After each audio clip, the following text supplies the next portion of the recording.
ఎత్తుగడ ఎప్పుడు కూడా హామీల అమల్లో ఏదైతే ఎన్నికల్లో ఓట్లు అడుక్కునేప్పుడు ఏదైతే ప్రజలకి మాట చెప్పాడో ఆ మాట చెప్పింది అమలు చేయడంలో తన డొల్లతనాన్ని ప్రజల మనసుల్లో ఎక్కడ అది బలంగా నాటుకుపోతుందో, ఎక్కడ మదిలోకి ప్రజల ఆలోచనలో వస్తుందేమో అనే అనుమానం కలిగిన ప్రతిసారి కూడా ఏదో ఒక డైవర్షన్ పాలిటిక్స్ చేయటం అనేది చంద్రబాబు నాయుడికి గడిచిన 9 మాసాల్లో అదే పని మీద ఉంటున్నాడు ఆయన.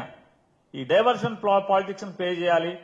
తన దొంగతనాన్ని అంటే ఎన్నికల హామీలు ఇచ్చి మోసం చేస్తున్న విధానాన్ని, ఎన్నికలప్పుడు ఏం చెప్పాడు,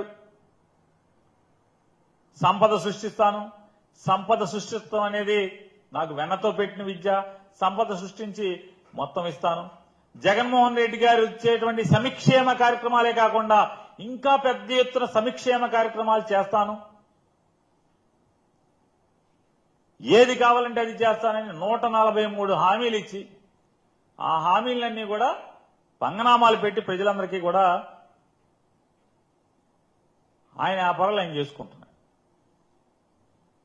తన రాజకీయ ప్రత్యర్థులందరినీ కూడా లేదా చంద్రబాబు నాయుడు గారి యొక్క రాజకీయ ప్రత్యర్థులను కానీ లేదా తన రాజకీయానికి ఎవడు లేదా కొడుకు రాజకీయానికి ఎవడు అడ్డొస్తాడనుకుంటే కనుక వాళ్ళందరినీ అప్రతిష్ట పాలు చేయటానికి తన శ్రేయోపత్రిక అయినటువంటి ఈనాడు ద్వారా తప్పుడు వార్తలు అరిచేయించడం, వారి పరపతిని క్షీణింపజేయడం ద్వారా లేదా రాజకీయంగా పనికిరాకుండా చేయడం ద్వారా తన ప్లాన్ అమలు చేయడంలో చంద్రబాబు నాయుడు గారికి పెట్టింది వెన్నతో పెట్టిన విద్య. ఇవాళ కొత్తగా జగన్మోహన్ రెడ్డి గారి గురించే కాదు, పిల్లనిచ్చి సాక్షాత్తు కాళ్లు కడిగి పిల్లనిచ్చినటువంటి వాళ్ళ మామ ఎన్టీఆర్ గారిని కూలదేయడం కోసం కూడా వారి భార్య లక్ష్మీపార్వతి గారి మీద ఎన్టీఆర్ పిల్లలందరికీ కూడా మనసులో విషాన్ని ఎక్కించి ఎన్టీఆర్ గారికి ఆయన పిల్లల్ని దూరం చేయటం, హరికృష్ణ గారిని పావుగా వాడుకుని ఎన్టీఆర్ మీద తిరుగుబాటు చేయించడం, ఊరూరా తిప్పటం. ఈ హరికృష్ణ గారు ఒకటి మాట్లాడితే 10 మాట్లాడినట్టుగా రామారావుకి వ్యతిరేకంగా ఈనాడు పత్రికలో అచ్చేయించటం, రామారావు గారి యశస్సుని ప్రజల్లో ఆయనకున్నటువంటి పరపతిని మసిపూసి మారేడికాయ చేసేట్టుగా, అది కించపరిచే విధంగా, అది క్షీణపడే విధంగా ఎన్టీ రామారావు గారు లక్ష్మీపార్వతి గారి చేతిలో కీలుబొమ్మ అయ్యాడని చెప్పని పెద్ద పెద్ద తాటికాయ అంత అక్షరాలతో రాయించటం, మొత్తం కూడా తన శ్రేయోపత్రికలో రాయించి రామారావు గారి పలుకుబడిని పలచనం చేసి కూలదోయటం అనేది ఇవాళ ఈ రాష్ట్ర ప్రజలందరూ కూడా మనందరం సాక్షులమే. అంటే పేపర్ని ఎలా వాడుకుంటాడు అంటే ప్రత్యర్థులను కానీ తన రాజకీయ అడ్డంకిగా ఉన్న వారిని కూలదోయటం కోసం లేదా రాజకీయంగా తొలగించడం కోసం ఏ రకంగా ఆయన వాడుకుంటాడనేది మనందరం కూడా సాక్షులమే. అలాగే జగన్మోహన్ రెడ్డి గారి వ్యక్తిత్వాన్ని కూడా ప్రజల్లో హననం చేయడం కోసం, పలచన చేయడం కోసం ఆయన ఈనాడు పేపరు ఇద్దరూ కలిసి ఏ రకంగా అరాచకమైనటువంటి వార్తలను సృష్టించడం, విషం చెమ్మటం జగన్మోహన్ రెడ్డి గారు కాంగ్రెస్ పార్టీలోంచి బయటకు వచ్చిన దగ్గర నుంచి కూడా మనందరం చూస్తున్నాం. ఈ కేసు అసలు ఇదంతా ఏంటి, అసలు జగన్మోహన్ రెడ్డి గారికి ఏంటి సంబంధం, వాళ్ళ బాబాయ్ గారి హత్యకి జగన్మోహన్ రెడ్డి గారికి ఏంటి సంబంధం? ఏమీ సంబంధం లేకపోయినా సంబంధం ఉన్నట్టుగా చిత్రీకరించడం, వార్తలు అచ్చేయించడం, స్టేట్మెంట్లు ఇవ్వటం సృష్టించింది ఇదంతా కూడా. అప్పట్లో ఒక ముఖ్య వ్యవస్థలో ఉన్నటువంటి తనకున్న పలుకుబడినంత ఉపయోగించి సిబిఐని ప్రభావితం చేయటమా, ప్రలోభితం చేయటమా, ఎంపీ అవినాష్ రెడ్డి గారిని అలాగే వాళ్ళ తండ్రి భాస్కర్ రెడ్డి గారిని ముద్దాయిలుగా చేర్చింది ఎవరనేది సమాజం అందరికీ తెలుసు. పాత్ర ఎవరిది, సూత్రధారులు ఎవరు, పాత్రధారులు ఎవరు,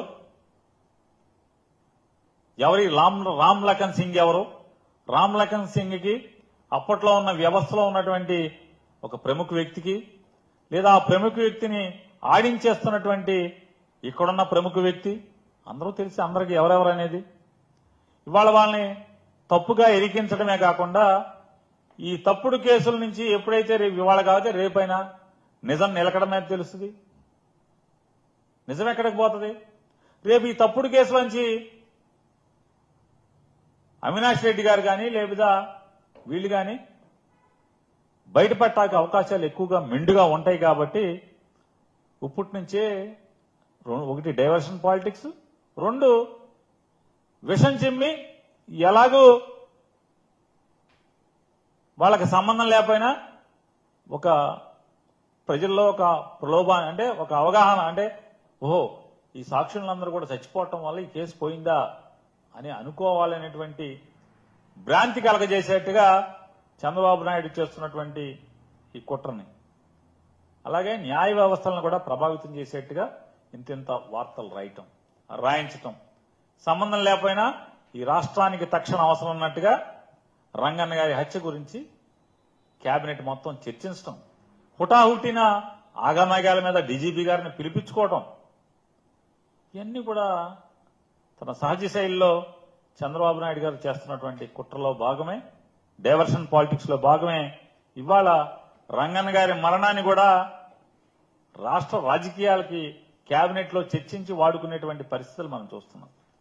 ఇవాళ ఈనాడు పేపర్లో 6 సాక్షులు మరణించారు, వీరందరూ కూడా ఒక ప్లాన్ ప్రకారం చచ్చిపోతున్నారని చెప్పన్నట్టుగా చిత్రీకరించారు. మొదటి సాక్షి అంట నారాయణ యాదవ్, ఈయన జగన్ గారి డ్రైవర్ అని చెప్పి రాశారు. వాస్తవమే, నారాయణ యాదవ్ గారు జగన్ గారి డ్రైవర్, ఆంతరంగికుడు.